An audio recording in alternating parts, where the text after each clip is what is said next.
Hey everybody, it's me again, Carpo, on another rant about some random things. You know, a lot of my videos I tend to have subjects, but some of them tend to be rants, where I just start off kind of offbeat.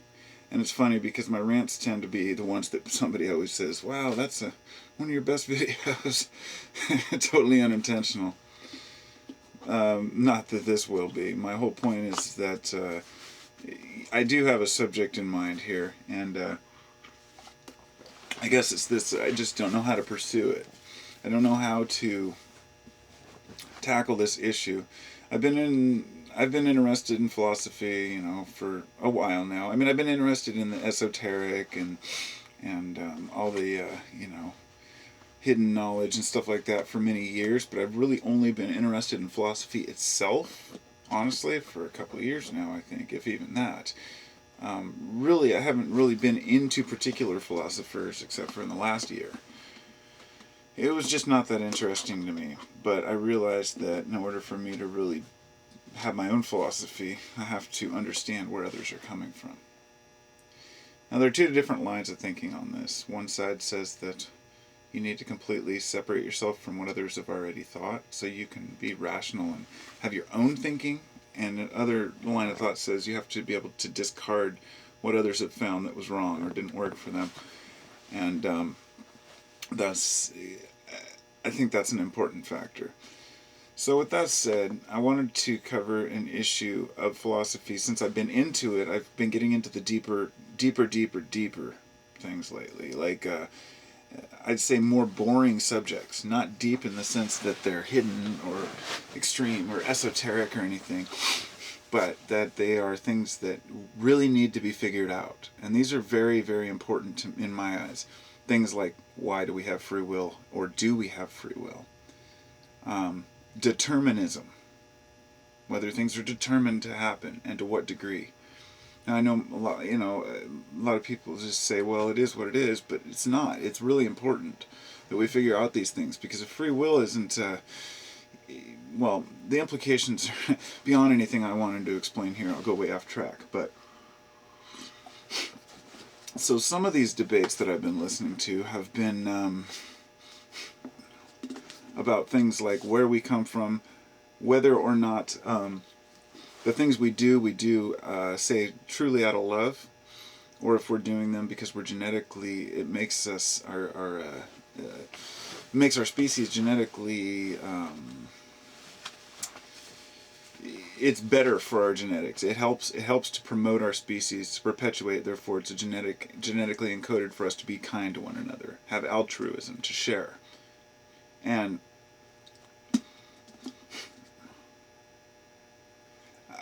there are a lot of different topics that one can cover on these different little subjects about, do we do things for this reason or for this reason? But the one that I wanted to cover here, it's the idea that we are a political species, okay? And this is something that I hadn't really considered very much until recently, and I've been trying to process it now. But the idea behind many of the contemporary philosophies is whether or not we are a political species by nature or not, genetically or inherently or evolutionary. We have evolved into political creatures in the sense that we like situations, okay? Now, I'm going to try to put this as best I can because I'm really not an expert in this field, and I don't want to pretend like I am. So, the idea is like this. A lot of people have this idea that we need to overcome who we are, that we need to change, okay? Now, I don't mean just change as in we need to fix some of the problems, but that people's minds need to change and we need to all start thinking happily, positively. That if all of us chip in and move forward together and use our vibes and share it with one another, we can reinforce this big grid and charge the earth and everybody will be happy. Well, the idea that we are political creatures by nature says that we can never attain that perfection, or that idea that everyone works in unison, that everyone wakes up and goes to work and does everything the way they're supposed to do, and the machine works, the system, it would still be a system, you see. But whatever the system may be, to say that it would work for everyone and everyone would be happy. Now, it's unfortunate, but much of the motivation that mankind has had in history to do things better, to make things right, is competition. Okay, healthy competition, say with other companies. And this is what makes a good product. It's competition. You want a repeat customer. You want somebody who's going to tell other people about your product. Now, if you're the only one and you're dominating that market, or if nobody really cares and everybody just says, oh, well, it is what it is. Let me see if I can reword this in a way that doesn't sound like scatter. We need to have that balance that means that some people are going to be more violent at times. Some people are going to be more angry at times. When we're always on emotional roller coasters, which is one of the conditions for life, in my opinion. One of the conditions and the prerequisites for our life is that we should have ups and downs, conflicts and resolutions, emotions, happiness, sadness, all these things that make us human. And it's like I talked about in a video I made earlier about eternal life and what would be your prerequisite for eternal life. Many folks have this dream about heaven, and I find that if you ask them what heaven is, they really haven't thought it through. The sense that you spend eternity up there happy with your family, with the same people. How would you feel if this happened to you on earth? Now, if you, all of a sudden, you were made an immortal and everyone you loved was made immortal, and you were to dance around with them and with God or Jesus or whoever, sing songs, do whatever you do. People don't think about it. What are you going to do in the meantime? What kind of, are you going to take a physical form like a human? And if so, are you still going to go to the bathroom? Are you still going to enjoy yourself? Are you still going to go do fun things? Are you still going to suffer? Because suffering is really the root of this. Suffering is what brings happiness. Because happiness is the lack of suffering. Okay? You wouldn't understand what happiness was if you'd never experienced sadness. Happiness would just be a state. A normal state. Okay.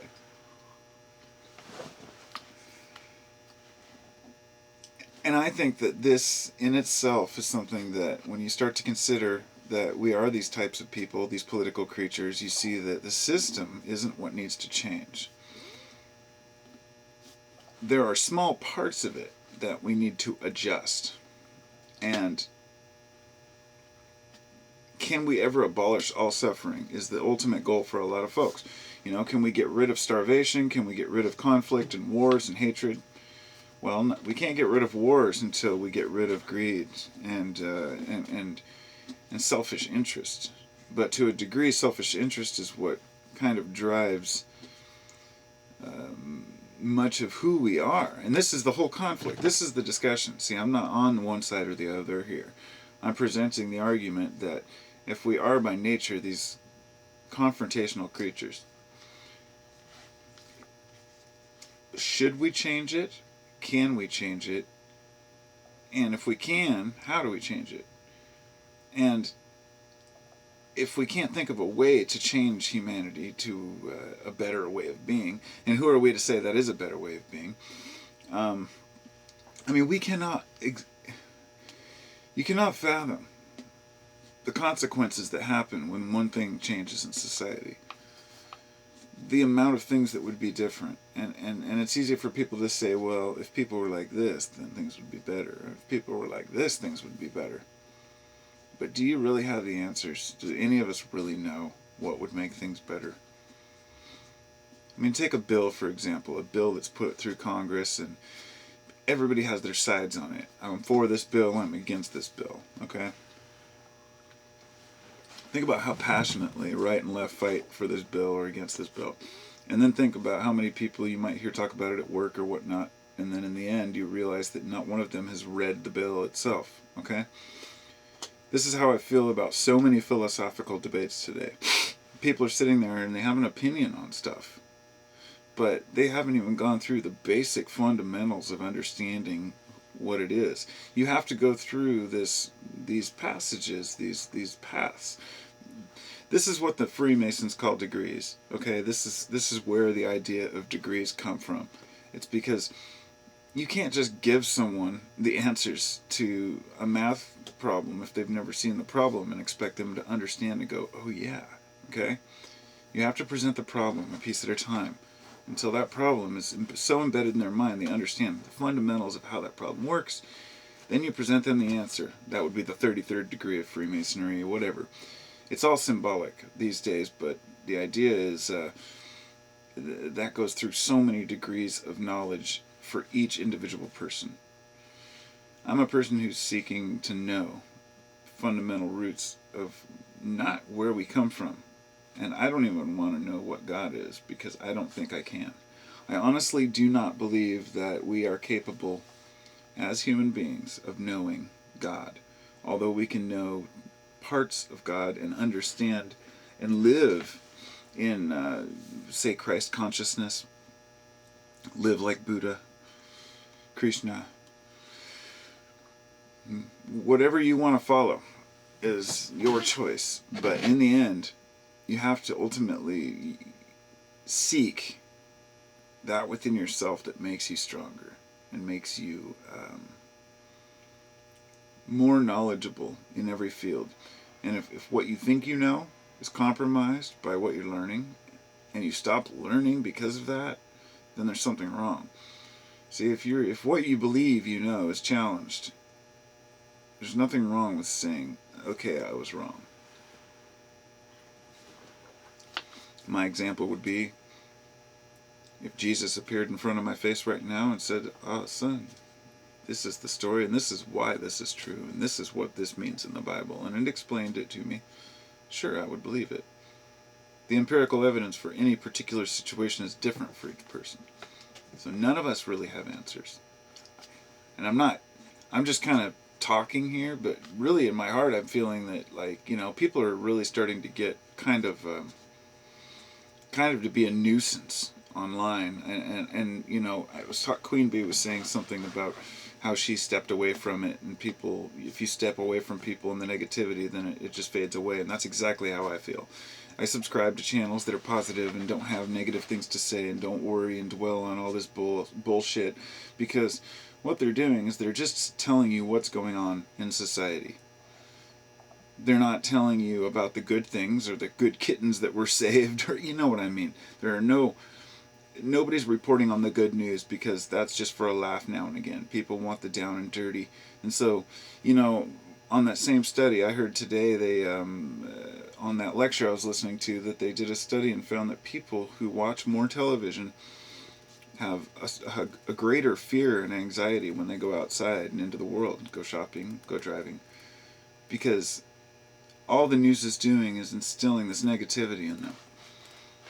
And they're buying it, hook, line, and sinker. And I had cable for years, and the commercials and the negative news and all that got to me. I canceled it when my son was born about 1.5 years ago, and I haven't looked back. And not that I really watched that much anyway, but if it was even on in the background, and the news comes on, it's always something about, oh, there was a shooting, and there was this, and there was that. And I found the same thing was happening with YouTube. And I realized why. And every one of you out there can know and knows that this is true. That if all you're seeing is negative stuff on YouTube, then you're subscribed to a bunch of negative shit. Because, sometimes I'll get into a conversation with somebody and be like, yeah, I can't believe people are believing these reptilian shapeshifters on camera. They don't understand how cameras work. And they're like, what's a shapeshifter? What's a reptilian? That's the person I want to be. If that's being sheeple, is just being normal and having common sense, then so let it be. Let me bring up somebody here for a minute, because I don't cast stones. Casting stones at anybody is a waste of time. I don't mention people in particular in my videos. But David Icke, for anybody who knows him, he's a good man. He means well. and I don't have anything against him personally. But I think he's become so engulfed in his paradigm of belief that he is kind of tied into it, almost religiously, with his thing about reptilians and whatnot. Now, I'm not one to say he's wrong, okay? But I've found that the people who follow Icke are very fanatical. And if I were even to make, like, let's say a video called Icke is, you know, a fraud, I'd probably get all kinds of people coming, you know, breathing down my neck saying that I'm an idiot and I don't know what I'm talking about, and F you, F you. And those are the kind of people who subscribe to those types of channels that promote the negativity. These are the ones that attack anybody who comes against what they believe. You know what I see those people as?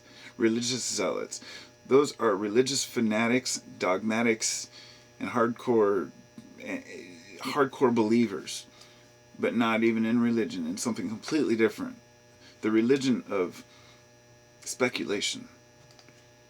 You know, people will believe anything that they see on the computer, just like television, and it's never changing.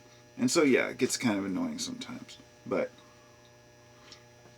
like I've said, you know, for every 100 UFO videos or reports, there might be one that has credibility. And that one might be something important, but it's drowned out by all the garbage. People aren't willing to look past the obvious, okay?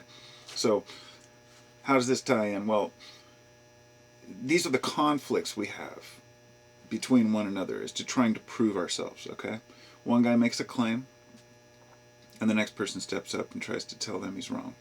And the guy says, prove it. So this other guy lays a claim. And this goes back and forth and back and forth. And eventually, somebody has to be right. Or else both of them are wrong, or both of them are proven to have a little bit of the truth. This is what conflict brings about, is resolution, okay?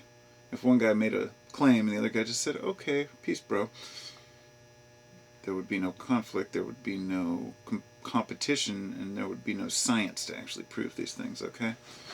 So in this sense that we are political beings, it is in our nature to have these conflicts, to have arguments even, you know? Can you imagine a world without arguments? I mean, how pathetic would that be, right?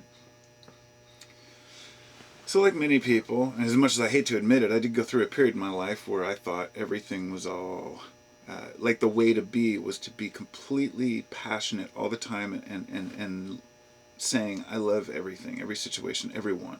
Like not getting irritated or mad with people when they do stupid shit. You know, I tried really hard to drive cool and not to honk my horn at people who cut me off or pull idiot moves. Here's what I found. And I know there people will disagree with this, but this is what I found so far. After a couple of years of trying to practice this nice driving, right, in Portland, in traffic, I found that my instinct, my intuition told me that I was in the right to do what I was doing whenever I would honk at a person. I mean, I don't just honk at people for no reason. Or, you know, for not letting a person in because they're trying to zoom up and get in front of everybody. Those kind of things I found, I felt like an idiot for doing them. And then after a couple of years, I just couldn't stop myself from doing it. And I thought, well, perhaps, you know, some things, some conflicts, sometimes standing our ground is more important. Does it have to do with ego? Does it have to do with me knowing, saying, haha, no, look at me, I'm more important, you're not more important than me? Or, but I don't believe so. I think in the back of my mind, what I'm always feeling in traffic is, this person needs to learn a lesson, so hopefully the next time they go to do this, they'll think twice, because people will just let people do anything. And this is what I found in people. Traffic is a great example, because people will follow anything. When there's an exit, my exit to get to my house, there's two lanes that both exit the same direction. But you can't tell that they're both turning the same direction. So people assume the left lane turns left. So the right lane will be backed up like a quarter mile. And the left lane's totally empty. And they both turn into the same road. Okay? People will follow the crowd wherever it leads them. And then the one guy who steps out and tries to do something different, he's also cast as the asshole. The sheep, the people who are following everybody else are idiots. Look at those idiots. But the guy who's going faster than you is the jerk. Anyway, it made me realize that we allow certain things in our society. Okay, certain level of tolerance we have for people. Some people speak out. Some people don't. Some people are more vocal than others. Okay. Some people are more emotional than others. Some people are more intelligent than others. Okay?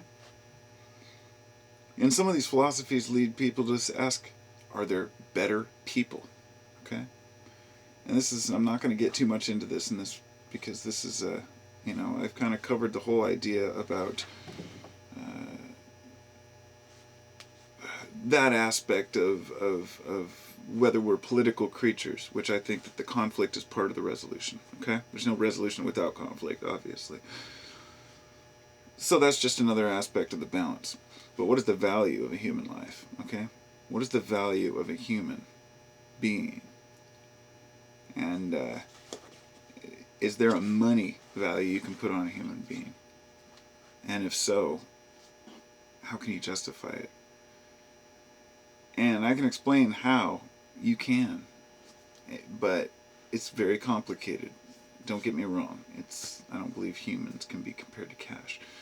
But there's some very, very deep ideas behind this of whether or not a person who... The idea is behind greater good, okay?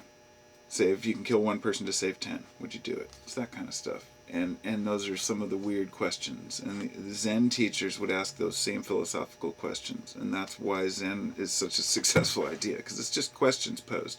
Situations. What would you do? How do you handle this? And so I'll cover that in the next video. I'm going to do that after this one. But I think that my whole point, to really sum this up, is to say that as political creatures, as beings that thrive on somewhat on conflict, okay? I think it's time for us to stop playing the pansy game. Hey, you've just got to wait for the utopia. The change is coming, whether it be the second coming of Christ or the aliens landing or some sort of galactic wave or energy beam or a DNA change, activating your chakras, activating your strands of DNA. All this is just, in my opinion, after years of wanting to believe. It reminds me of the poster with the UFO in Fox Mulder's office in X-Files. It says, I want to believe. That was it. That's it. That's the whole root. I want to believe. I really do. But I'm not going to fool myself with speculation and unconfirmed, stories. Because there are a lot of strange stories out there that have been confirmed to be pretty much true. And then a lot of them the people just don't, doesn't feel right and whatnot. But with this whole activating your DNA crap, it can all bite me because I don't believe it. I haven't seen any evidence. I've looked for evidence, any type of evidence for these, and all I've found is courses people are selling explaining how to activate your chakras for $300 a course. And, activate your DNA strands, your dormant DNA strands. Nobody's going to be able to confirm or deny any of this. It's a bunch of bogus. It's snake oil. It's been going on forever. It's more spiritual self-help garbage. And it'd be great if it worked. It really would. But people are just buying into people's, buying into people's fear of death in the long run. People want to know the spiritual truths of their life. And they're missing the whole point, is to live. And that instead of trying to change into these purely perfectly activated people, there's a big conflict there, because people say that our whole point is to come back and to relive lives, right? To live new lives and be different people so we can help others. And even some of these bodhisattvas that come back as people, even though they've ascended past the mortal realm, they come back in order to help people. But then others say, well, we're trying to attain enlightenment so we can go past this dimension. Why? Why not remain here? You know, what's the big hurry to escape this third dimensional reality? Well, I'll tell you why. It's because a lot of people are unhappy. They don't like the way their life is going. They want something to sweep them off their feet and take them into a better place. And this is what the idea of heaven provides for a lot of people. And the same thing comes